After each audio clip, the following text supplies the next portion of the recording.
అమ్మవారు కేనోపనిషత్తుని అనుగ్రహించినటువంటి క్షేత్రము శ్రీకాళహస్తి. అంత గొప్ప క్షేత్రం ఈ క్షేత్రం. ఆ నేతిలో వేయించిన ప్రసాదం తినడానికి అలవాటు పడి శివభక్తుడి దగ్గర తిరిగినటువంటి కోడి కదూ, అది కన్నప్పగా వచ్చిన కారణం చేత ఆ భక్తికి అలవాటు పడింది. మనసులో అలవాటు పడి మాంసాన్ని శివుడికి నైవేద్యం పెడతాడు. తనకి తెలిసిన్నటువంటి శివభక్తి తనది. ఆయన ఇక్కడ అశుతోషుడు, నువ్వెంత పూజ చేశావు ఇక్కడ చూడ్డం. ఇక్కడ అన్ని నియమాలు పాటించాడా కాదు, మనసు చూస్తుంటాడు ఇక్కడ ప్రధానంగా. అందుకే ఆయన ఏం చేస్తున్నాడు, చూస్తున్నాడు కన్నప్ప వంక ఏం చేస్తాడని చూస్తున్నాడు. ఆ కన్నప్ప రోజు వచ్చి మాంసం నైవేద్యం పెడుతుండేవాడు. శంకర భగవత్పాదులు ఓ పట్టాన ఎవరిని పొగిడి స్తోత్రాలు చేయరు, క్షేత్ర ప్రసక్తి అసలు తయారు ఎక్కడైనా. అటువంటి శంకరాచార్యులు వారు ఒక్క శివానంద లహరిలో శ్రీశైలం మీద కొన్ని శ్లోకాలు చేస్తే ప్రత్యేకంగా పట్టాభిషేక శ్లోకం అంటారు భక్తికి, శ్రీకాళహస్తి మీద ఒక శ్లోకం చేశారు. మార్గావర్తిత పాదుకా పశుపతే రంగస్య కూర్చాయతే గండూషాంబు నిషేచనం పురరిపోర్ దివ్యాభిషేకాయతే కించిత్ భక్షిత మాంస శేష కబలం నవ్యోపహారాయతే భక్తి కిన్న కరోత్యహో వనచరో భక్త్యావతంసాయకే అన్నారు. ఆ తిన్నడు ఆ కన్నప్ప ఏమీ తెలియదు, కానీ శివలింగాన్ని చూసి అది లింగం అని విడిపోయేవాడు కాదు, అది శివుడే, అది భావన. అది చూస్తాడు శివుడు. ఏదో లింగం అని వెళ్ళిపోతున్నాడా కాదు, శివుడని ఒళ్ళు దగ్గర పెట్టుకుంటున్నాడా. అక్కడికి వెళ్ళి నువ్వు అనవసరపు మాటలు మాట్లాడకుండా ఉంటే అదే గౌరవం. అది శివుడైనప్పుడు నీ పాండిత్యం అక్కడ ప్రదర్శించకు, నువ్వు మౌనంగా ఉంటే చాలు. వచ్చిన వాడిని మౌనంగా ఉండనిస్తే చాలు, నువ్వు ఎక్కువ అక్కడ మాట్లాడకూడదు. అది మర్యాద. శివుడు అక్కడ కూర్చుంటే నువ్వెందుకు మాట్లాడడం? కాబట్టి శివుడే కూర్చున్నాడన్న భావనతో ఎవరు నిలబడ్డాడో వాడిని అనుగ్రహిస్తాడు అశుతోషుడు. ఆయన్ని చూశాడు కన్నప్ప. ఒకనాడు ఎందుకో తిరుగుతున్నాడు, ఆకలేసిందో మృగాన్ని వేటాడాడు, దాని శరీరాన్ని చీల్చాడు, కాల్చాడు. అక్కడక్కడ మాంసం ముక్కలు కొరికి చూశాడు. ఒక చోట మాంసం మంచి కమ్మగా రుచిగా అనిపించింది. అమ్మ, శివుడికి పెట్టాలరా వెళ్ళి తిన్నాడో తినలేదో అలా కూర్చుంటాడు గుళ్ళో అని బయలుదేరాడు. ఓ ఆలోచన వచ్చింది, ఈ శివుడికి అలవాటు ఉంది, స్నానం చేస్తే కానీ తిండో వచ్చిన బాధ, స్నానం చేయించాలి ఆయనకి. ఎలా? ఆయనకి అభిషేక మంత్రాలు ఏం రావు. నమస్తేస్తు భగవన్ విశ్వేశ్వరాయ మహాదేవాయ త్రయంబకాయ త్రిపురాంతకాయ త్రికాగ్నికాలాయ కాలాగ్నిరుద్రాయ అవన్నీ ఆయన చెప్పలేడు. అందుకని ఆయన ఏం చేశాడంటే పట్టుకెళ్ళి నీళ్లు పోసేస్తాను. ఎలా? ఓ చేతిలో ధనస్సు ఉంది, ఓ చేతిలో ఎంగిలి మాంసం ముక్కుంది. ఎలా పట్టుకెళ్లాలని ఆలోచించాడు. సువర్ణముఖరి నది దగ్గరికి వచ్చాడు. నోటి నిండా నీటిని పట్టుకున్నాడు. గుటక పడిపోతుంది, కానీ గుటక పడకుండా నోట్లో పట్టుకున్నాడు. పట్టుకుని గబగబ గబగబా గుడి దగ్గరికి వస్తున్నాడు. దానికి సువర్ణముఖరి అని పేరు ఎందుకు వచ్చింది? సువర్ణం అంటే బంగారం. బంగారానికి 2 లక్షణాలు ఉంటాయి భగవంతుడిలాగే. అందులో కలిపురుషుడు ఉంటాడు కాబట్టి ప్రమాదం తీసుకొస్తుంది. బంగారం ఎక్కువ ఉందనుకోండి పీక కూడా తీసేస్తాడు. అది కలిపురుషుడికి స్థానం.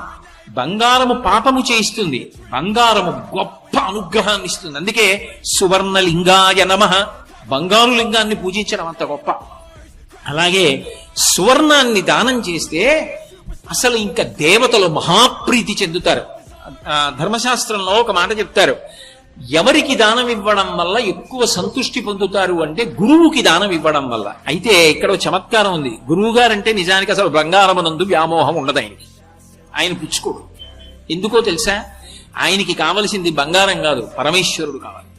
అందుకే ఆయనకి పట్టుకొచ్చి మీరు ఇచ్చినా ఆయన నాకు అక్కర్లేదండి. అలాంటి వాడు పుచ్చుకున్నాడు అనుకోండి, నీ జన్మ ధన్యమని. అందుకని హిరణ్యదానం పుచ్చుకోవడానికి యోగ్యుడు ఎవరంటే గురువు. గురువు ఎప్పుడూ ఆ భ్రాంతిలో ఉండడు. అటువంటి బంగారం ఉద్ధరిస్తుంది. బంగారంగా శివలింగానికి పూజ ఉంది. బంగారు రజనుతో అభిషేకం ఉంది. బంగారు రజన కలిపిన నీటితో అభిషేకం చేస్తే మంచి ఇల్లు కట్టుకుంటాడు. అందుకే బంగారు రజనుతో ఇల్లు కట్టుకునేవాడు తప్పకుండా అభిషేకం చేయాలి శంకరుడికి. కాబట్టి బంగారము ఎంత గొప్పదో ఆ నీరంత గొప్పది. ముఖరి అంటే అగస్త్యుని యొక్క నోటి నుంచి వాక్కులు స్తోత్ర రూపంలో వచ్చాయి దాని గురించి. ఎందుకంటే గంగ అంది, అగస్త్యుడా నువ్వు ముందు నడు, నువ్వెటు నడిస్తే నేను అటు వస్తానని. భగీరథుడి వెంట గంగ వచ్చినట్టు అగస్త్యుడి వెంట సువర్ణముఖరి నది వచ్చింది. అంత గొప్ప క్షేత్రం శ్రీకాళహస్తి. కాబట్టి అటువంటి నదీ ప్రవాహం ఎంత గొప్పదో ఇక్కడ ఉన్నటువంటి శంకరుడు కూడా అంతే గొప్పవాడు కదూ. తిన్నడేం చేశాడంటే శివుడికి నీళ్లు పొయ్యాలి కాబట్టి ఆ సువర్ణముఖరి నదీ జలాల్ని నోటి నిండా పుక్కిటి నిండా పట్టుకున్నాడు. శివాలయంలోకి వచ్చాడు. శివాలయంలో ఒక ఆచారం ఉంటుంది. శివలింగానికి ఉన్నటువంటి నిర్మాల్యాన్ని తీయాలి. శివలింగానికి పూజ చేసేటప్పుడు తుమ్మి పూలు మొదలైనవి పూజ చేస్తాం కదా, పూజ చేసినప్పుడు ఎక్కడైనా తడికి అభిషేకం చేసినప్పుడు ఇరుక్కుంటాయి. ఆ పువ్వులు తీసేటప్పుడు కానీ నిర్మాల్యం తీసేటప్పుడు కానీ చేతిని ఉపయోగించి ఉత్తరాభిముఖంగా తీయరు. తీయకుండా ఏం చేస్తారంటే చాలా మెత్తటి, మీకు అర్థం అవ్వాలంటే బ్రష్ అనొచ్చు, కూర్చ అంటారు, అది పెట్టి తుడిసి తీస్తారు. ఇప్పటికీ మీరు ఎవరైనా పెద్దలు చేసే పూజలు చూడండి, దాంతో తీస్తారు నిర్మాల్యం ఉత్తరాభిముఖంగా. కాబట్టి ఎలా ఆయనకి నిర్మాల్యం తీయాలిగా, కూర్చ ఏదైనా ఆలోచించాడు. చూశాడు ఇంతకు ముందు అర్చకులు కూర్చతో నిర్మాల్యం తీయడం చూశాడు. నా దగ్గర కూర్చేది ముందు కాసేపు తినాలా, ఆకలేస్తోంది, ఇవన్నీ పట్టించుకుంటే ఎలా, పాపం ఎప్పుడు తిన్నాడో ఏమో. అది ఆయన భక్తి. ఆయన చూసింది ఏమిటో తెలుసా, అది రాయి లింగం లేదు, శివుడు అన్నాడు. అది లేదు మిగిలిన వాళ్ళకి, ఆయనకుంది కన్నప్పకి. వచ్చిన వాడు ఏం చేశాడు, చెప్పులతో లోపలికి వెళ్ళిపోయాడు. ఎందుకని, ఇదే కూర్చ అన్నాడు. అక్కడికి వెళ్ళి ధనస్సు పక్కన పెట్టాడు, మాంసం ముక్కలా పెట్టాడు, ఈ చెప్పు తీసి శివలింగాన్ని తుడిచాడు. మార్గావర్తిత పాదుకా పశుపతే రంగస్య కూర్చాయతే. శివుడు అన్నాడు, అబ్బా ఇటువంటి కూర్చే ఎవరు వాడలేదురా ఇంతకు ముందు. అంటే దాని అర్థం మనం కూడా అలా చేయొచ్చనా? మనకెంత తెలుసో తెలియనివాడా? నీకు తెలుసున్న దాన్ని బట్టి నువ్వు ప్రవర్తించాలి. ఆయనకి తెలియదు, అనుగ్రహించాడు. ఎంత తెలుసో అంతకు అనుగ్రహించేస్తాడండి. చిత్తశుద్ధి మాత్రం అవసరం. కాబట్టి ఇప్పుడు చెప్పు పెట్టి నిర్మాల్యం తీశాడు, శివుడు అంగీకరించాడు. గండూషాంబు నిషేచనం పురరిపోర్ దివ్యాభిషేకాయతి. ఆయన త్రిపురాంతకుడు, మహాజ్ఞాని, దక్షిణామూర్తి. అటువంటి వాడి మీద ఎంగిలి నీరు ఉమిశాడు. ఇది అభిషేకం రా అన్నాడు, అంగీకరించాడు. ఎందుకని, కన్నప్పకంతే తెలుసు. ఆయన గుండెలు చూశాడు. తొందరగా స్నానం చేస్తే నేను తింటానని పెడుతున్నాడు, చాలు. నేను రాయిని అనుకోవట్లేదు, నేను శివుణ్ణి అనుకున్నాడు, అంగీకరించాడు. అలాగే కించిత్ భక్షిత మాంసశేషక బలం నవ్యోపహారాయతే. కొంత కొరికి చూసిన ఉమ్ముతో ఉన్న ఎంగిలి మాంసం అక్కడ పెట్టి తిను శివా అన్నాడు. గొప్ప ఆహారం పెట్టావురా అని తిన్నాడు.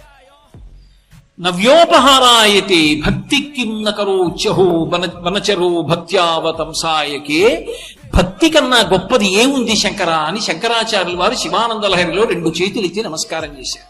శ్రీకాళహస్తి క్షేత్రం గురించే చెప్పారు శ్లోకం. దూర్జటి తట్టుకోలేకపోయాడు అసలు ఈ సంఘటనకి. కన్నప్ప చేసినటువంటి పూజకి ఆనందం తట్టుకోలేకపోయాడు. ఈ క్షేత్రంలో ప్రతిరోజు తిరిగినవాడు కదూ. ఈ ప్రాంగణానికి దూర్జటి మంటపం అని పేరుట. ఆయనైతే ఒక అద్భుతమైనటువంటి పద్యరచన చేశాడు. నీకున్మాంసము వాంఛయేని కరువా నీ చేత లేడు ఉండగా, జోకైనట్టి కుఠారముండ అనల జ్యోతుండ నీరుండగా, పాకం బొప్ప ఘటించి చేతి పునుకన్ భక్షింపక బోయచే చేకుంటెంగిలి మాంసమిట్టుతగునా శ్రీకాళహస్తీశ్వర. శ్రీకాళహస్తీశ్వర మకుటం. శివుడి దగ్గరికి వెళ్ళి అడిగాడు. ఎవరు అడుగుతాడు? ఆయన రాయనుకున్నవాడైతే ఇలా పెట్టి దొంగదండం వెళ్ళిపోతాడు. ఆయన కాదయా శివుడయా అన్నవాడు ఆయన్ని ప్రశ్న వేస్తాడు. శంకరా అని ప్రశ్న వేశాడు, ఎందుకంటే ఉన్నాడన్న నమ్మకం. అందుకు చేశాడు శరణాగతి. శివుడి దగ్గరికి వచ్చి రోషీరోగ్యతు కామినీ జనుల తారుణ్యోరు సౌఖ్యంబులం బాసీబాజత పుత్రమిత్రధన సంపద్భ్రాంతి వంచాలతల్ కోశీకోయదు నామనంబకట నీకున్ ప్రీతిగా సత్క్రియలు చేసి చేయదు దీని తుళ్ళనచవే శ్రీకాళహస్తీశ్వర అన్నాడు. అంత గొప్ప శరణాగతి ఎవడు చేశాడు? అంత గొప్ప శరణాగతి చేశాడు దుర్జటి. అన్నాడు, శివ నీకు మాంసము వంచయేని కరువా. నీకో చేతిలో కురంగపాణి అని నీకో చేతిలో లేడు ఉంటుంది, ఓ చేతిలో గొడ్డలుంటుంది. ఎక్కడ కూర్చున్నవాడు అక్కడే కూర్చుని ఈ గొడ్డల్ని, ఈ కుడి చేతిలో గొడ్డలు పెట్టి ఈ లేడుని ఒక దెబ్బ కొట్టి దాని మాంసం పీక్కుని, చేతిలో బ్రహ్మకపాలం ఉంది, ఇక్కడే గంగ ఉంది, ఈ గంగ తీసి ఈ పుర్రెలో పోసుకుని ఈ మాంసం కిందిలో పడేసి, ఇక్కడే అగ్నిహోత్రం ఉంది 3వ కన్ను, ఇక్కడే పుర్రె పెట్టి ఉడికించుకుని ఇలా నోట్లో పడేసుకుంటే సరిపోయే. తెరేసినప్పుడు అది మానేసి ఎక్కడో కన్నప్ప పెట్టిన ఎంగిలి మాంసం తినేసావా? ఏమిటయా శివ అంటే దాని అర్థం నింద కాదు, ఇంత అశుతోషుడివా, ఏమీ తెలియని వాడైనా నువ్వు లింగము రాయి కాదు శివుడే అని నమ్మి నిలబడితే అనుగ్రహిస్తావా? శివ ఎంత గొప్పవాడివయ్యా అని స్తోత్రం చేశాడు దుర్జటి. అంతటి మహానుభావుడు. కానీ కన్నప్ప రోజు ఇలా పెడుతుంటే ఇక్కడికి ఒకప్పుడు బ్రహ్మవాదులు వచ్చేవారు, ఋషులందరూ వస్తుండేవారు ఇక్కడికి ఆయన్ని పూజ చేయడానికి. ఎందుకంటే శ్రీకాళహస్తి విషయంలో ఒక అద్భుతమైన మాట చెప్తారు, వైదిక క్షేత్రం అని చెప్తారు. ఎందుకంటే కొన్ని చోట్ల వేదంతో సంబంధం లేకుండా పెద్దగా వేద విషయం కాకుండా ఆరాధన జరిగే శైవక్షేత్రాలు ఉన్నాయి. కానీ ఇది వైదిక క్షేత్రం, వేదము యొక్క పట్టు ఈ క్షేత్రంలో చాలా ఎక్కువ. అటువంటి క్షేత్రం. ఎందుకని సాక్షాత్ దక్షిణామూర్తిగా వెలిసి ఇక్కడ బ్రహ్మజ్ఞానాన్ని ఇచ్చాడు, అగస్త్యులకి సుఖమహర్షికి ఇచ్చాడు ఇక్కడ. కాబట్టి అటువంటి వాడివి శివ, అశుతోషుడివి, చాలా తేలిగ్గా అనుగ్రహిస్తావు. కానీ మిగిలిన వాళ్ళు భ్రాంతికి లోనయ్యారు. ఎక్కడ దొరికాడు రా ఈ కన్నప్ప? రోజు పట్టుకొస్తాడు, మాంసం పెడుతుంటాడు, ఆ చెప్పులతో వస్తూ ఉంటాడు, ఏమిటో శివ శివ అంటూ ఉంటాడు. ఏమైనా అందా అంటే చేతిలో బాణం ఉంటుంది, ధనస్సు ఉంటుంది, పైగా చాలా దారుఢ్యమైన శరీరం ఉన్నవాడు. ఎవరిని ఏం చేస్తాడో తెలియదు, ఒక పడు పొడిస్తే ఆ బాణం పెట్టి. అందుకని లేనిపోని గొడవ. ఏమైనా అందామంటే భయం. ఆ పెద్ద పెద్ద కళ్ళు వేసుకున్న శివలింగం దగ్గరికి పోతూ ఉంటాడని చెప్పి ఆయన మీద మనసులో కోపం పెట్టుకున్నారు. చూశాడు శివుడు, ఉరే నేను మనసు చూస్తాను రా, నరత్వం దేవత్వం నగవన మృగత్వం మశకత పశుత్వం కీటత్వం భవద విహేహత్వాది జననం సదా తత్పాదాబ్జ స్మరణ పరమానందలహరి విహారాసక్తం చేద్రు దయమిహకింతేన వపుష. ఎవడికి కావాలి శరీరంతో? నీ మనసు చెప్పు, దాన్ని బట్టి శివుడు అనుగ్రహిస్తాడంటారు శంకరాచార్యుల వారు. అలా ఒక రోజున ఏం చేశాడంటే కన్నప్ప లోపలికి వచ్చాడు, ఋషులందరూ కూడా లోపలికి వచ్చారు. అబ్బా వచ్చాడు రా వీడు పూజ మొదలెడతాడనుకుంటున్నారు. అనుకునే లోపల శివుడు ఒక సంకల్పం చేశాడు. వెంటనే దేవాలయం అంతా కదలడం మొదలెట్టింది, భూకంపం వచ్చినట్టు. పెద్ద పెద్ద బండలు పైనుంచి కింద పడుతున్నాయి. అందరూ బయటికి పారిపోయారు. కన్నప్ప ఒక్కడేం చేశాడంటే శివలింగం వంక చూశాడు. శివ, పైనుంచి బండలు పడుతున్నాయి, నీకు భయం లేదు, నువ్వు లేవో నాకు తెలుసు. కానీ ఏదైనా బండ పడితే ఎంత దెబ్బ తగులుతుంది నీ తలకి? ముందు నా నడుము మీద పడిపోవాలి. నేను పోయిన తర్వాత నీ తల మీద పడిపోయినా నాకు అభ్యంతరం లేదు, నేను ఉండగా నేను చూడలేను. అందుకని శివ, నిన్ను నేను కాపాడుకుంటానని గబగబా వచ్చి పానవట్టం ఎక్కి నడుం శివలింగం మీదకి పెట్టి చేతులు అటు పెట్టి వంగున్నాడు శివలింగానికి. శివుడు ఒక్కసారి దేవాలయం అంతా నిలబడేటట్టు చేశాడు. ఏమైందని ఋషులందరూ లోపలికి వచ్చారు. కన్నప్పని చూశారు, వాళ్ళకి అర్థమైంది ఇది కన్నప్ప అంటే. మనం కాదు పూజ, ఆయనది పూజ. ఎవడికి మనసున్నదో, ఎవడు లింగమును శివుడు అన్నాడో వాడిని అనుగ్రహించాడు. మనందరం బయటికి పరిగెత్తాం, వాడు గుళ్ళోకి పరిగెత్తి శివలింగం మీద నడుము పెట్టాడు. వాడు భక్తుడు, మహానుభావుడు. ఇదే క్షేత్రంలో తీర్థస్నానం చేసి రమ్మని సాయుజ్య మోక్షాన్ని ఇచ్చాడు. శ్రీకాళహస్తి గొప్పతనం ఏమిటంటే తాను కింద ఉండి తన భక్తుడిని కొండ మీద నించోబెట్టాడు. నువ్వు కొండ మీద కూర్చో, నీ కింద కూర్చుంటానన్నాడు. అంతరాలయంలోకి బ్రహ్మోత్సవం అని మనం వెళ్ళమేమో, కన్నప్ప మాత్రం లోపలే ఉంటాడు ఆలయంలో. ఎప్పుడు ఆలయం లోపలికి వెళ్ళగానే గోడ మీద కన్నప్ప ఉన్నాడు. అంత గొప్పగా భక్తుల్ని అనుగ్రహించగలిగిన క్షేత్రం ఇది అంటే శ్రీకాళహస్తి. ఇటువంటి క్షేత్రం మీకు ఇక ఈ భూమండలం మొత్తం మీద ఎక్కడా కనపడదు. అటువంటి క్షేత్రవాసం చెయ్యడం, అటువంటి క్షేత్ర శిఖరాన్ని రోజు చూడడం జన్మ జన్మాంతర సుకృతం. ఈ క్షేత్రం ఆయన అసుతోషుడు అని నిరూపిస్తుంది. పూర్వజన్మ వాసనలు మనిషిని ఎలా నడిపిస్తాయో నిరూపిస్తుంది. అందుకే కన్నప్పని అనుగ్రహించినప్పుడు 33 కోట్ల మంది దేవతలు, సృష్టికర్త స్థితికర్త కాళహస్తి క్షేత్రానికి వచ్చి నిలబడి నమస్కరించారు. అసలు మీకు ఎక్కడా లేని రీతిలో ఈ క్షేత్రానికి శంకరుడు ఒక వైభవాన్ని ఇచ్చాడు. ఇక్కడ మూడింటికి కలిపి ఒకటే పేరు పెడుతున్నానన్నాడు, శివలింగమునకు శ్రీకాళహస్తి. అందుకే ఆ శివలింగమునందే ఏనుగు యొక్క దంతములు, సాలెపురుగు, పాము కనపడతాయి. లింగము శ్రీకాళహస్తి లింగం అంటాం, వాయులింగమైన శ్రీకాళహస్తి లింగం అంటాం. క్షేత్రము శ్రీకాళహస్తి క్షేత్రము అంటాం, కొండ కాళహస్తి కొండ అంటాం. మూడు శ్రీకాళహస్తే. అత్యంత క్లిష్టమైన పునర్జన్మ సంబంధమైనటువంటి విషయములను కోట్ల జన్మలెత్తి తరించవలసిన వాణ్ణి అశుతోషుడై శివుడు ఇక్కడ ఎలా అనుగ్రహిస్తాడో ఈ క్షేత్రం నిరూపణం చేస్తుంటుంది. ఇక్కడ ఒకానొకప్పుడు ఒక సాలెపురుగు ఉండేది. ఆ సాలెపురుగు ఇక్కడికి రావడానికి కూడా పూర్వజన్మ వాసన బలం కారణం. ఒక బ్రాహ్మణ కుటుంబంలో ఆయనకి సత్యహితుడు అని ఒక బ్రాహ్మణుడు, ఆయన తామ్రపర్ణి నదీ తీరంలో ఉండి అనుష్ఠానం చేస్తుండేవాడు, సత్యసఖుడు. అటువంటి బ్రాహ్మణుడికి ఒక కొడుకు పుట్టాడు. ఆయన ఎంతో కష్టపడి ఆ కొడుకుని పెంచి పెద్ద చేసి వేదం మొదలైనవి నేర్పాడు. బుద్ధి కర్మానుసారిణి. ఆయనకి అవైదికమైన జీవనం మీద అనురక్తి కలిగింది ఒకప్పుడు. త్వజ యజ్ఞోపవీతంతే ముండయిత్వా శిరస్తథ. ఆయన శిఖ తీసేశాడు. శిఖ తీసేసి శిరస్సంతా ముండనం చేయించేసుకుని యజ్ఞోపవీతం చేసి గాలికి విసిరేసి ఇప్పుడు తను బ్రాహ్మణుడని ఎవరు గుర్తుపట్టారు. యథేచ్ఛగా జీవించచ్చు, భోగం అనుభవించచ్చు అని వెళ్ళిపోయి కొంకణ దేశాన్ని చేరుకున్నాడు. అక్కడ యథేచ్ఛగా భోగం అనుభవిస్తూ జీవితం గడుపుతున్నాడు. ఎందుకో ఆయన మనసు చంచలమైంది కదూ. అనురక్తి బట్టలు నేసేటటువంటి సాలెవారి యొక్క జీవితం మీద నిలబడింది. అక్కడికి వెళ్లి చాలా అనురక్తితో పనిచేయడం మొదలుపెట్టాడు. చూశాడు పాటలుడు అని ఒక సాలెవాడు.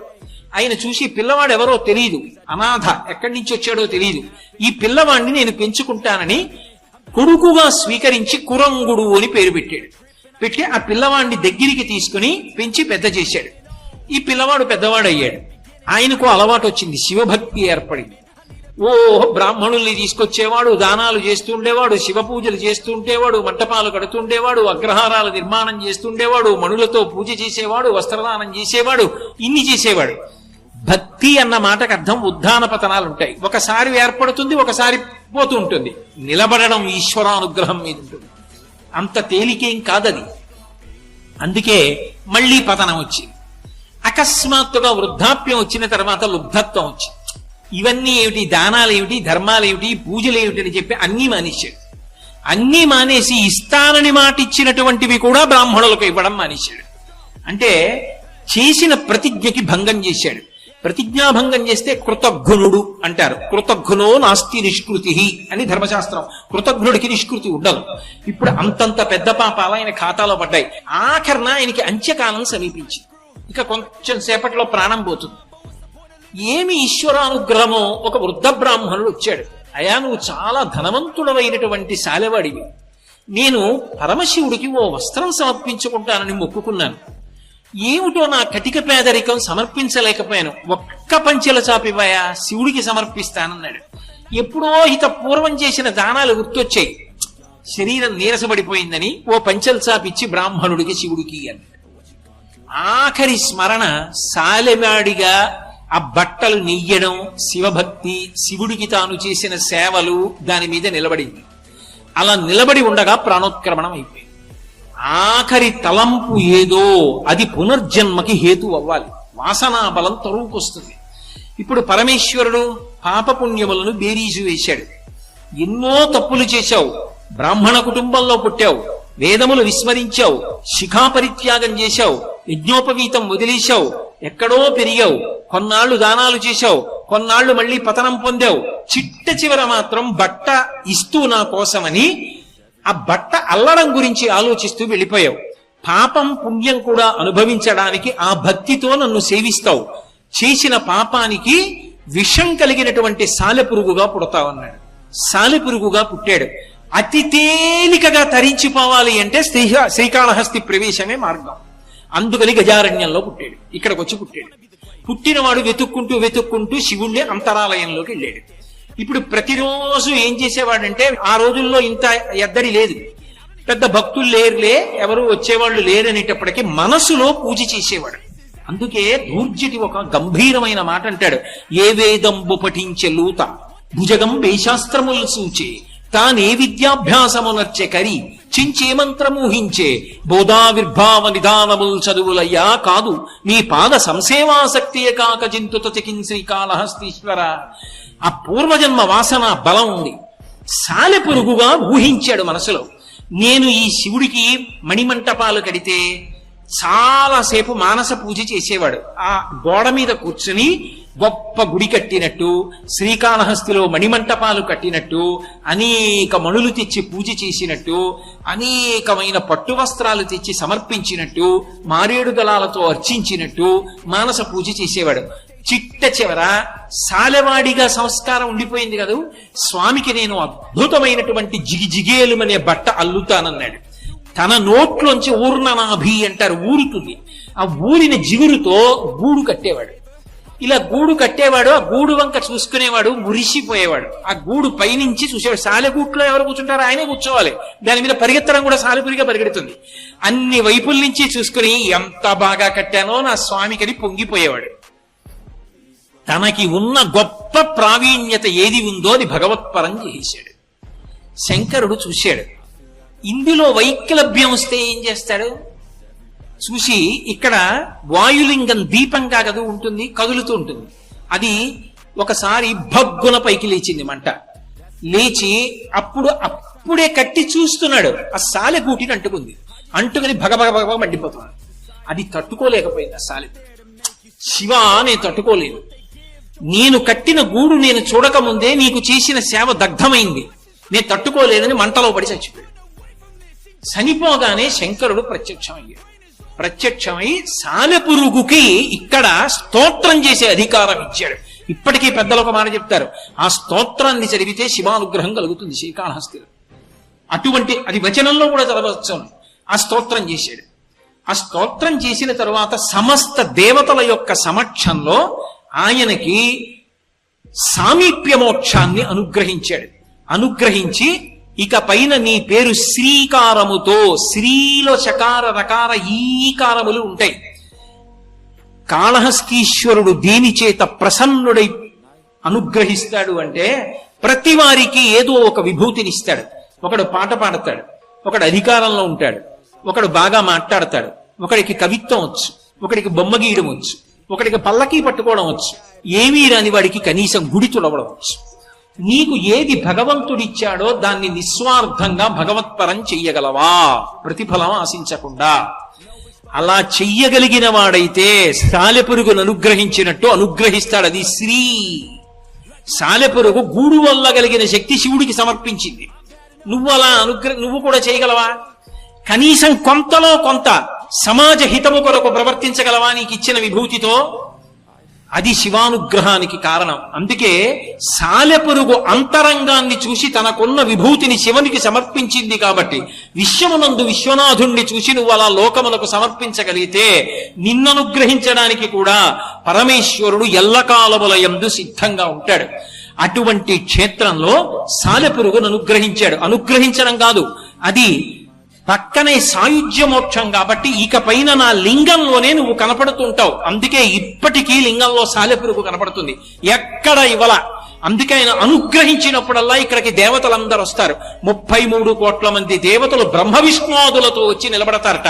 అంతటి క్షేత్రం ఇక ఈ భూమండలమునందు లేదు. అందుకే దీనికి కాశీతో పోలిక లేదు. దక్షిణ కైలాసం ఇది శివుని యొక్క ఆవాస భూమి. అంత గొప్ప క్షేత్రం. నా జీవితంలో నేను ఎప్పుడు అనుకుంటుంటా, కనీసం ఒక్క వారం రోజులు ఈ శ్రీకాళహస్తి వెళ్ళి ఉండి ఎన్నో చూడాలని కోరిక ఇక్కడ నాకు. అవన్నీ నేను చూడాలి, గిరి ప్రదక్షిణం చెయ్యాలి అని కోరుకుంటుంటాను. ఈశ్వరుడు ఎప్పుడోప్పటికి అనుగ్రహిస్తాడు. తప్పకుండా వచ్చి నేను వారం రోజులు ఉండి కాళహస్తిలో అవన్నీ సేవించుకుంటాను. అంత గొప్ప క్షేత్రం. అటువంటి క్షేత్రంలో ఎవరికి ఏది ఎలా కావాలో అలా అనుగ్రహించాడు. విశేషం ఏమిటో తెలుసా? ఒకప్పుడు బ్రహ్మవాదులైనటువంటి వాళ్ళల్లో అగ్రగణ్యుడు ఎవరు అంటే శుకబ్రహ్మ. ఎందుచేత అంటే, లోకంలో ఎవరైనా సరే ఒక ప్రాణి పుడితే దాని వెనక సిద్ధాంతం ఏమిటంటే, గత జన్మలలో చేసినటువంటి పాపపుణ్యములను సుఖదుఖముల రూపంలో అనుభవించడానికి ఈ లోకంలో ఒక శరీరంతో పుడతాడు. అలా కొన్ని కోట్ల ప్రాణులను సృష్టిస్తుంటాడు పరమాత్మ. సృష్టించి విసిగెత్తిపోయేట. చేసిన కర్మలు అనుభవించడానికి పుట్టేవాడు తప్ప అసలు అనుభవించడానికి కర్మ లేకుండా పుడుతూనే జ్ఞాని అయిన వాడు ఒక్కడు పుట్టడం. నేనే సృష్టిస్తాను ఇద్దరిని అలాగని చెప్పి పరమాత్మకి విసుగెత్తి కర్మఫలాల కోసం పుట్టేవాళ్ళు కాకుండా పుట్టుకతో భక్తి జ్ఞాన వైరాగ్యములు కలిగిన వాళ్ళని పుట్టించాడు. అందుకే కర్మ చేస్తే కుశ, దర్భ పట్టుకుంటారు. దర్భ పట్టుకోక్కర్లేకపోతే తిరగేస్తే శుకబ్రహ్మ పుట్టుకతో బ్రహ్మజ్ఞాని, అంతటి వైరాగ్యం ఉన్నవాడు. అలాగే మహానుభావుడు వామదేవుడు, శంకరాచార్యులు వారు బ్రహ్మసూత్ర భాష్యంలో చెప్తారు వామదేవుడు గురించి. ఆయన బ్రహ్మజ్ఞాని. వీళ్ళిద్దరూ కూడా బ్రహ్మజ్ఞానులు పుట్టుకతో. వ్యాసుడి కన్నా బ్రహ్మజ్ఞాని శుకబ్రహ్మ, అంత గొప్పవాడు. సూతుడు అన్ని పురాణాలు చెప్పినా భాగవతం మాత్రం సూతుడు చెప్పలా. 7 రోజుల పాటు ఆవు పాలు పితికినంత సేపు కన్నా నిలబడడు శుకుడు. అలా నిలబడితే ప్రపంచం తన మనసులో కెడుతుంది, అనుబంధాలు ఏర్పడతాయని వెళ్ళిపోతాడు. అంతటి విరాగి. అటువంటి వాడు 7 రోజులు పరీక్షిత్తు కోసం భాగవతం చెప్పాడు. అంతటి బ్రహ్మజ్ఞాని అయినటువంటి శుకుడికి ఒకప్పుడు బ్రహ్మజ్ఞానం గురించి ఇంకా కొన్ని తెలుసుకోవలసినవి ఉన్నాయనిపించింది. అప్పుడు ఎక్కడికి వచ్చాడంటే శ్రీకాళహస్తి వచ్చాడు. ఈ క్షేత్రం కన్నా యోగ్యమైంది లేదని ఇక్కడికి వచ్చి శివుణ్ణి ప్రార్థించాడు. శివా నన్ను అనుగ్రహించు అని. మౌన వ్యాఖ్యా ప్రకటిత పరబ్రహ్మతత్వం యువానం వర్షిస్తాం తే వసదృషిగణైరవృతం బ్రహ్మనిష్టై ఆచార్యేంద్రం కరకలిత చిన్ముద్రమానందమూర్తిం స్వాత్మారామం ముదితవదనం దక్షిణామూర్తిమీడే. దక్షిణామూర్తిగా అవతరించాడు. ఇక్కడ దక్షిణాభిముఖుడై ఉంటాడు. దక్షిణాన్ని చూస్తూ మృత్యువుకి వశపడని వాడు కనుక, మృత్యువుని కూడా చంపినవాడు కనుక వక్షస్థాడనమంతకస్య కఠినాపస్మార సంవర్ధనం భూభృత్పర్యటనం నమత్సురచిర కోటీర సంఘర్షణం కర్మేదం మృదులస్య తావక పద ద్వంద్వస్య గౌరీపతే మచ్చేతో మణిపాదుకా విహరణం శుభో సదాంగీకురు అంటారు శంకర భగవత్పాదులు. యముణ్ణి కూడా తన్నినవాడు కనుక, మృత్యుంజయుడు కనుక ఇక్కడ దక్షిణామూర్తిగా వెలసి జ్ఞానాన్ని సుఖబ్రహ్మకి ఇతర ఋషులకి పంచిపెట్టాడు. ఇక్కడికొచ్చి దక్షిణామూర్తిని ఉపాసన చేసిన నన్ను బాగా నమ్మండి, దక్షిణామూర్తిని ఒకసారి చూసి కళ్ళు మూసుకొని దక్షిణామూర్తిని ధ్యానం చేసిన అపారమైనటువంటి సరస్వతి కటాక్షం కలిగేటటువంటి క్షేత్రం శ్రీకాళహస్తి. ఒక విధంగా కాదు, చెంగల్వరాయుడన్న పేరుతో సుబ్రహ్మణ్యుడు వెలిశాడు. ఎన్ని గాథలు, ఎన్ని తీర్థాలు, ఎన్ని దేవాలయాలు. అర్ధనారీశ్వర స్వరూపంగా సువర్ణముఖరీ తీరంలో ఉన్నాడు. ఉమాకాంతాయ కాంతాయ కామితార్థ ప్రదాయిని శ్రీగిరీశాయ దేవాయ మలినాథాయ మంగళం. సర్వం శ్రీ ఉమామహేశ్వర పరబ్రహ్మార్పణమస్తు.